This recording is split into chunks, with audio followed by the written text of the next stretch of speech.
អតីតប្រដេជគុណជួនកក្កដាបានលើកឡើងថាមិនមានអ្នកណាបង្ខំលោកឲ្យសឹកនោះទេ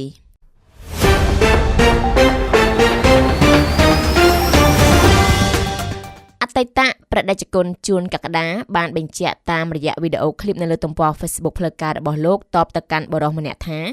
លោកបានសម្រេចចិត្តលាចាកសិក្ខាបទដោយខ្លួនឯងដោយមិនមានអ្នកណាចាប់បង្ខំនោះទេវីដេអូដែលគាត់បានធ្វើការបកស្រាយដែលថាខ្ញុំសឹកនេះដោយសារតែការចាប់បង្ខំគឺមានន័យថាបងមានប្រសាសន៍នេះគឺខុសពីការពិតនឹងទាំងស្រុងតែម្ដងបងនេះខ្ញុំសូមអនុញ្ញាតពីបងខ្ញុំមិនដឹងថាបងដឹងព័ត៌មាននឹងពីណាទេតែសម័យខ្លួនរបស់ខ្ញុំទេដែលជាអ្នកសម្រេចចិត្តដោយខ្លួនខ្ញុំមិនមាននរណាបង្ខំហើយមិនមាននរណា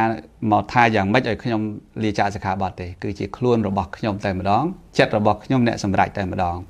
ការចេញមកបញ្ជាក់របស់អតីតប្រដេជគុណជួនកក្កដានេះធ្វើឡើងបន្ទាប់ពីមានបរិមម្នាក់បានបង្ហោះជាវីដេអូតាមបណ្ដាញសង្គមថាការលាចាកសិក្ខាបទរបស់អតីតប្រដេជគុណជួនកក្កដាគឺធ្វើឡើងដោយការបង្ខិតបង្ខំពីសម្ដេចព្រះពុទ្ធជេមុនីបណ្ឌិតខឹមសន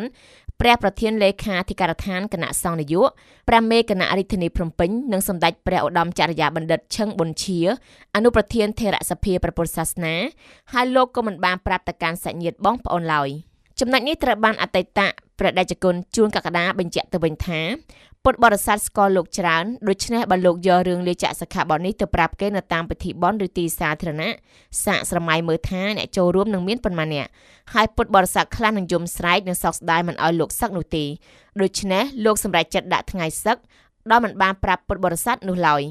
អតីតប្រដេជគុណជួនកក្កដាបានលើកឡើងបន្ថែមថាចំណែកសម្ដេចព្រះពុទ្ធជេមុនីបណ្ឌិតខឹមសនវិញនៅពេលដែលដឹងដំណឹងនេះមានតែសម្ដេចខាត់នឹងបានឲ្យលោកគិតសារជាថ្មីឡើងវិញ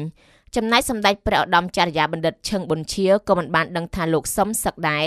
ទាល់តែលោកទំនាក់ទំនងតាមទូរស័ព្ទប្រាប់ទើបសម្ដេចដឹងពាក់ព័ន្ធនឹងការលើកឡើងថាមានការបង្ខំអតីតប្រដេជគុណជួនកក្កដាសឹកនេះដែរសម្ដេចធិបតីហ៊ុនម៉ាណែតនាយករដ្ឋមន្ត្រីកម្ពុជា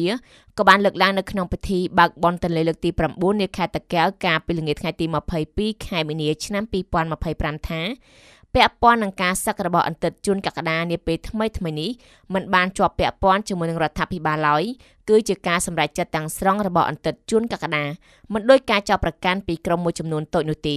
ជាមួយនេះសម្ដេចធិបតីក៏បានអំពាវនាវដល់ពុទ្ធបរិស័ទអ្នកគាំទ្ររបស់អតីតព្រះសង្ឃជួនកក្កដាទាំងអស់ថា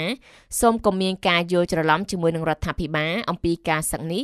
ព្រោះលោកមិនបានសាងនៅកំហុសអ្វីឡើយហើយការសឹកនេះជាការសម្រេចចិត្តរបស់សម័យខ្លួនផ្ទាល់ដូច្នេះយើងគួរតែគោរពតាមការសម្រេចចិត្តសូមជម្រាបថាអតីតព្រះសង្ឃធម្មវិជាជួនកក្កដាព្រះវិន័យធម៌គណៈខេត្តតាកែវនិងជាព្រឹទ្ធបរិះរងនៃពុទ្ធកសាកលវិទ្យាល័យព្រះសីហនុរាជនាយកសាលាពុទ្ធកប្រាសាទនាងខ្មៅបានសម្រេចចិត្តលាចាកសិក្ខាបទកាលពីថ្ងៃ19មីនាឆ្នាំ2025ក្រុមហេតុផលថាលោកអស់បន់ជាព្រះសង្ឃ